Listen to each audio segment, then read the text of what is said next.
Hi dears, പുതിയൊരു വീഡിയോയിലേക്ക് എല്ലാവർക്കും സ്വാഗതം. ഇന്ന് നോക്കാൻ പോകുന്നത് ശ്രീനാരായണ ഗുരു ഓപ്പൺ യൂണിവേഴ്സിറ്റി ഇൻടേക്ക് 6 അഥവാ 2025 ജൂലൈ സെക്ഷനിൽ അഡ്മിഷൻ എടുത്തിട്ടുള്ള വിദ്യാർത്ഥികളുടെ സെമസ്റ്റർ 1 അസൈൻമെൻറ്റ് വന്നിട്ടുണ്ട്. അസൈൻമെൻറ്റ് ക്വസ്റ്റ്യൻസ് അതേപോലെ ഇമ്പോർട്ടൻറ്റ് ഡേറ്റ്സ് കാര്യങ്ങളൊക്കെ വന്നിട്ടുണ്ട്. അതിൻ്റെ ക്വസ്റ്റ്യൻസ് ഏതൊക്കെയാണെന്ന് ഡീറ്റെയിൽ ആയിട്ട് നോക്കാൻ വേണ്ടിയിട്ടാണ് നോക്കാൻ പോകുന്നത്.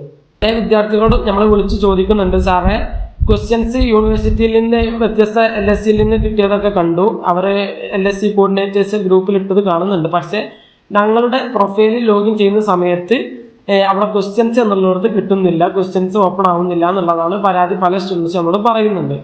വിദ്യാർത്ഥികൾ ഇവിടെ ശ്രദ്ധിക്കേണ്ടത് LSC മുഖേന ഒരുമിച്ച് കിട്ടിയിട്ടുള്ള ഒരു PDF ഉണ്ടായിരിക്കും. അത് തന്നെയാണ് നിങ്ങളുടെ ക്വസ്റ്റ്യൻ എന്ന് പറയുന്നത്. LSC വാട്സപ്പ് ഗ്രൂപ്പിൽ വന്നതിന് ശേഷമാണ് നിങ്ങളുടെ വെബ്സൈറ്റിൽ അത് യൂണിവേഴ്സിറ്റി പബ്ലിഷ് ചെയ്യാറുള്ളൂ. ഓക്കെ, അപ്പോൾ വിദ്യാർത്ഥികൾ അതൊന്ന് ശ്രദ്ധിക്കുക. LSCയിൽ നിന്ന് കിട്ടിയ 2 ആഴ്ച അല്ലെങ്കിൽ 1 വീക്ക് 1.5 ആഴ്ചയൊക്കെ കഴിഞ്ഞിട്ടായിരിക്കും നിങ്ങളുടെ സ്റ്റുഡൻറ് ലോഗിനിൽ പ്രൊഫൈലിൽ സാധാരണ വരാറുള്ളത്. അങ്ങനെയാണ് കഴിഞ്ഞ വർഷങ്ങളിൽ 9 വർഷങ്ങളൊക്കെ വന്നിട്ടുണ്ടായിരുന്നത്. അപ്പോൾ ഏതായാലും ക്വസ്റ്റ്യൻസ് ഏതൊക്കെയാണെന്നുള്ളതൊന്നും ചെക്ക് ചെയ്ത് നോക്കാം. ഞാനിവിടെ കാണിക്കാൻ പോകുന്നത് BA സോഷ്യോളജി ഹോണേഴ്സിൻ്റെ 4 വർഷ ബിരുദ പഠിതാക്കളുടെ ക്വസ്റ്റ്യൻ ആണ് നോക്കാൻ പോകുന്നത്. അതുപോലെ തന്നെ LSCക്ക് അനുസരിച്ച് ക്വസ്റ്റ്യൻസ് മാറ്റമൊന്നും ഉണ്ടായിരിക്കില്ല. എല്ലാ LSCയിലും ക്വസ്റ്റ്യൻസ് സെയിം ആയിരിക്കും ഉണ്ടായിരിക്കുക. അപ്പോൾ സെമസ്റ്ററിൽ 1 പഠിക്കുന്ന എല്ലാ വിദ്യാർത്ഥികൾക്കും ഒരു ക്വസ്റ്റ്യൻ തന്നെയായിരിക്കും ഉണ്ടായിരിക്കുക. ഓക്കെ, അപ്പോൾ നിങ്ങളുടെ ക്വസ്റ്റ്യൻസ് ഇതൊക്കെയാണുള്ളത്. നമുക്ക് ആദ്യമായിട്ട് BA സോഷ്യോളജിയിലെ ഇൻട്രൊഡക്ഷൻ ടു സോഷ്യോളജി എന്നൊരു പേപ്പർ വരുന്നുണ്ട് അല്ലേ, മേജർ കോഴ്സ് ആണ് അത് വരുന്നത്. അപ്പോൾ അതിലുള്ള സെമസ്റ്റർ 1 പഠിക്കാനുള്ള മേജർ കോഴ്സ് ആയിട്ടുള്ള ഇൻട്രൊഡക്ഷൻ ടു സോഷ്യോളജിയുടെ സെറ്റ് 1 ക്വസ്റ്റ്യൻസ് ഏതൊക്കെയാണെന്ന് നോക്കാം. സെറ്റ് 1 ക്വസ്റ്റ്യൻസ് ഇങ്ങനെയാണ്, അഥവാ ഡിസ്ക്രിപ്റ്റീവ് ക്വസ്റ്റ്യൻസ്. 5 ക്വസ്റ്റ്യൻസ് ആണ് നമുക്ക് ഉണ്ടാവുക. 5-ൽ ഏതെങ്കിലും ഒന്ന് മാത്രം നിങ്ങൾ എഴുതിയാൽ മതി. അപ്പോൾ എഴുതുന്നതിന് മുമ്പ് കുറച്ച് ലേണേഴ്സിനുള്ള ഇൻസ്ട്രക്ഷൻസ് അവിടെ കൊടുത്തിട്ടുണ്ട്. വിദ്യാർത്ഥികൾ അത് പ്രത്യേകം ശ്രദ്ധിക്കുക. എന്തൊക്കെയാണെന്ന് പറഞ്ഞു ചോദിച്ചാൽ 10 എല്ലാ അസൈൻമെന്റ്സും 10 പേജിൽ ഉണ്ടായിരിക്കണം എന്നുള്ളതാണ്. യൂണിവേഴ്സിറ്റി പറഞ്ഞ പ്രകാരമുള്ള ഇൻട്രൊഡക്ഷന്, മെയിൻ പാരഗ്രാഫ്, കൺക്ലൂഷന്, റെഫറൻസ് കാര്യങ്ങളൊക്കെ ഉണ്ടായിരിക്കണം. അതേപോലെ സെറ്റ് 2 അസൈൻമെന്റ് എഴുതുകയാണെന്നുണ്ടെങ്കിൽ ഫുട് നോട്ടും പാടെ ആഡ് ചെയ്യണമെന്ന് പ്രത്യേകം പറയുന്നുണ്ട്. ഓക്കെ, അപ്പോൾ ഒന്നാമത്തെ ക്വസ്റ്റ്യൻ ഏതാണെന്നുള്ളത് നമുക്ക് ജസ്റ്റ് ചെക്ക് ചെയ്ത് നോക്കാം. ഓക്കെ, ഒന്നാമത്തെ ക്വസ്റ്റ്യൻ ഇങ്ങനെയാണ് വരുന്നത്. ഇതാണ് ഒന്നാമത്തെ ക്വസ്റ്റ്യൻ. അപ്പം നിങ്ങൾക്ക് ഇതിൽ നിന്ന് ഏതെങ്കിലും ഒരു ക്വസ്റ്റ്യൻ ആൻസർ ചെയ്താൽ മതിയാവും. ഇതിൽ ഹിൻസ് കാര്യങ്ങൾ കൊടുത്തിട്ടുണ്ട്. ഇതിൽ ഏറ്റവും സിമ്പിളായ ക്വസ്റ്റ്യൻ ഏതാണോ നോക്കിയിട്ട് നിങ്ങൾ എഴുതാന്നുള്ളതാണ്. 3 ക്വസ്റ്റ്യൻസ് ഈ ആളുടെ ഒരു പേജിൽ കൊടുത്തിട്ടുണ്ട്. ഇതിൽ ഏതെങ്കിലും ഒരു ക്വസ്റ്റ്യൻസ് സിമ്പിളായ ക്വസ്റ്റ്യൻ നോക്കിയിട്ട് എന്ത് ചെയ്യുക, നിങ്ങളത് എഴുതുകയാണ് വേണ്ടത്. ഓക്കെ, അതേപോലെ തന്നെ അടുത്ത ക്വസ്റ്റ്യന്, 4ാമത്തെ ക്വസ്റ്റ്യന്, 5ാമത്തെ ക്വസ്റ്റ്യനൊക്കെ നിങ്ങൾക്ക് കൂടെ കാണാൻ സാധിക്കും. അതേപോലെ സെറ്റ് 2 വരുന്ന സമയത്ത്, ഇൻട്രൊഡക്ഷൻ ടു സോഷ്യോളജിയിലെ സെറ്റ് 2 അനലിറ്റിക്കലിലേക്ക് വരുന്ന സമയത്ത് നിങ്ങൾക്ക് ക്വസ്റ്റ്യൻസ് ഇവിടെ കാണാൻ സാധിക്കുന്നതാണ് അല്ലേ. 5 ക്വസ്റ്റ്യൻസ് ഇവിടെ കൊടുത്തിട്ടുണ്ട്. 5-ൽ ഏതെങ്കിലും ഒരു ക്വസ്റ്റ്യൻസ് നിങ്ങൾ ആൻസർ ചെയ്താൽ മതി. അതാണ് നിങ്ങൾ PDF ആക്കിയിട്ട് അപ്ലോഡ് ചെയ്യേണ്ടത്. ഇങ്ങനെയാണ് ക്വസ്റ്റ്യൻ വരുന്നത്. ഒന്നാമത്തെ ക്വസ്റ്റ്യൻ നിങ്ങൾക്ക് ഇവിടെ കാണാൻ സാധിക്കും. ഇതാണ് ഒന്നാമത്തെ ക്വസ്റ്റ്യൻ ഇല്ലേ. അതിൽ ഹിൻസ് കാര്യങ്ങളൂടെ കൊടുത്തിട്ടുണ്ട്. 2ാമത്തെ ക്വസ്റ്റ്യൻ ഇതാ ഇതുവരെ ഉള്ളതാണ്. 3ാമത്തെ ക്വസ്റ്റ്യൻ ഇവിടെ നിങ്ങൾക്ക് കാണാൻ സാധിക്കും.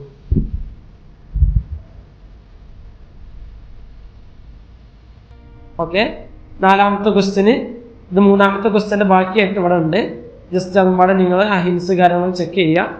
4ാമത്തെ ക്വസ്റ്റ്യൻ ഇവിടെ ഉണ്ട്. 5ാമത്തെ ക്വസ്റ്റ്യൻ ഇങ്ങനെ കാണിക്കുന്നുണ്ട് ഇവിടെ.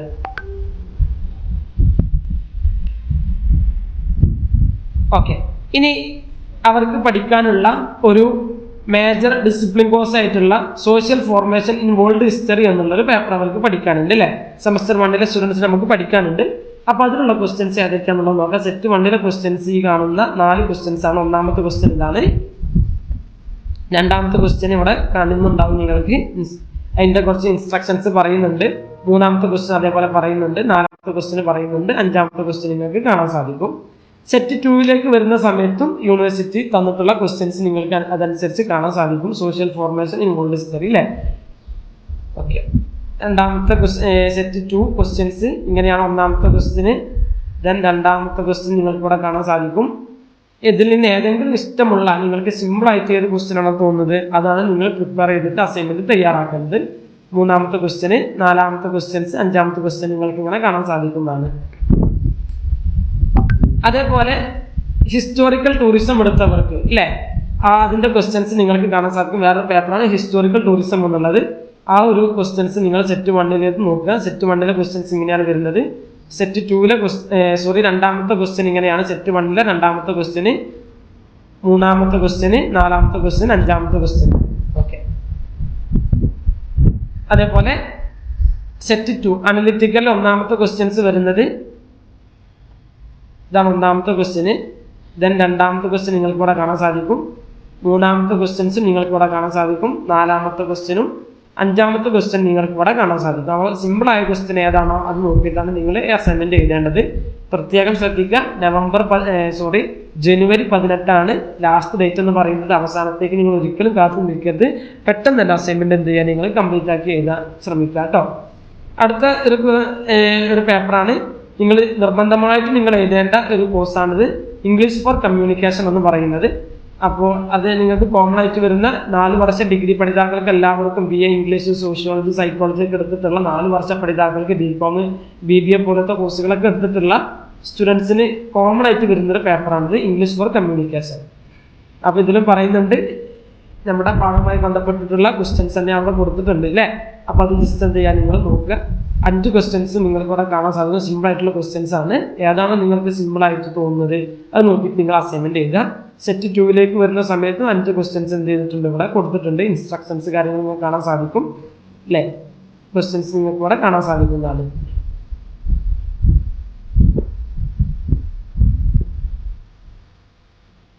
ഓക്കെ. ഈ ഒരു internet and technologies, computer systems and internet technologies എടുത്തവർക്ക് അതായിരിക്കും ചില സ്റ്റുഡൻസ് അതായിരിക്കും എടുത്തിട്ടുണ്ടാവും. ചിലവർ ഹിസ്റ്റോറിക്കൽ ടൂറിസ്റ്റ് ആയിരിക്കും എടുത്തിട്ടുണ്ടാവുക. അപ്പോൾ അവർക്കുള്ള ക്വസ്റ്റ്യൻസ് ഒന്നാമത്തെ ക്വസ്റ്റ്യൻ, രണ്ടാമത്തെ ക്വസ്റ്റ്യൻ, മൂന്നാമത്തെ ക്വസ്റ്റ്യൻ, സെറ്റ് 1 നാലാമത്തെ ക്വസ്റ്റ്യൻ, അഞ്ചാമത്തെ ക്വസ്റ്റ്യൻ കാണാൻ സാധിക്കും. അതേപോലെ സെറ്റ് 2 ക്വസ്റ്റ്യൻസ് നിങ്ങൾക്ക് ഇവിടെ കാണാൻ സാധിക്കും. 3 ക്വസ്റ്റ്യൻസ് ഇവിടെ ഈ ഒരു പേജിൽ കൊടുത്തിട്ടുണ്ട്. നാലാമത്തെ ക്വസ്റ്റ്യൻ, അഞ്ചാമത്തെ ക്വസ്റ്റ്യൻ നിങ്ങൾക്ക് ഇവിടെ കാണാൻ സാധിക്കുന്നതാണ്.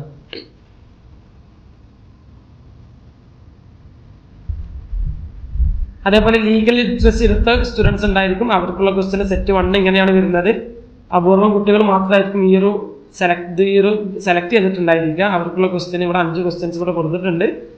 ദെൻ സെറ്റ് 2 5 ക്വസ്റ്റ്യൻസ് നിങ്ങൾക്ക് ഇവിടെ കാണാൻ സാധിക്കുന്നതാണ്. അതിനും കുറച്ച് റൂൾസ് കാര്യങ്ങളൊക്കെ ഇവിടെ പറയുന്നുണ്ട്. അതനുസരിച്ച് തന്നെ എന്തെങ്കിലും നിങ്ങൾ അസൈൻമെന്റ് തയ്യാറാക്കണം. ഓക്കെ.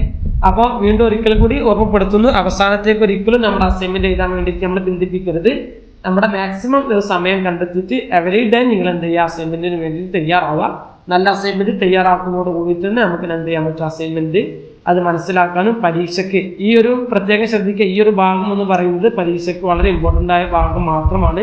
അപ്പോൾ ഈ ഒരു ഭാഗം നിങ്ങൾ എന്ത് ചെയ്യാം, പരീക്ഷയുടെ സമയത്ത് ഇമ്പോർട്ടൻ്റ് ആയിട്ട് നല്ല കണ്ണോട് കൂടിയിട്ട് നോക്കണം. ഓക്കെ. അപ്പോൾ ഇന്നത്തെ ഒരു വീഡിയോ എല്ലാവർക്കും ഉപകാരപ്രദമായിട്ടുണ്ടാവുമെന്ന് വിചാരിക്കുന്നു. വീഡിയോ നിങ്ങൾക്ക് ഉപകാരപ്രദമാകുന്നുണ്ടെങ്കിൽ നിങ്ങൾ കൂട്ടുകാരിലേക്ക് ഈ ഒരു വീഡിയോ നിങ്ങൾ ഷെയർ ചെയ്ത് കൊടുക്കുക. നമ്മുടെ ചാനൽ സബ്സ്ക്രൈബ് ചെയ്തിട്ടില്ലെങ്കിൽ സബ്സ്ക്രൈബ് ചെയ്യുക. നമ്മുടെ ഡെയിലി അപ്ഡേഷൻസ് അറിയിക്കുന്ന ഒരു വാട്സപ്പ് ചാനൽ ക്രിയേറ്റ് ചെയ്തിട്ടുണ്ട്. ധാരാളം മെമ്പേഴ്സ് അതിൽ ഇൻക്ലൂഡ് ആണ്. അപ്പോൾ അതിൻ്റെ ലിങ്ക് താഴെ കൊടുത്തിട്ടുണ്ട്. അതിലൊക്കെ നിങ്ങൾ ജോയിൻ ചെയ്യാം കേട്ടോ. Okay, thank you.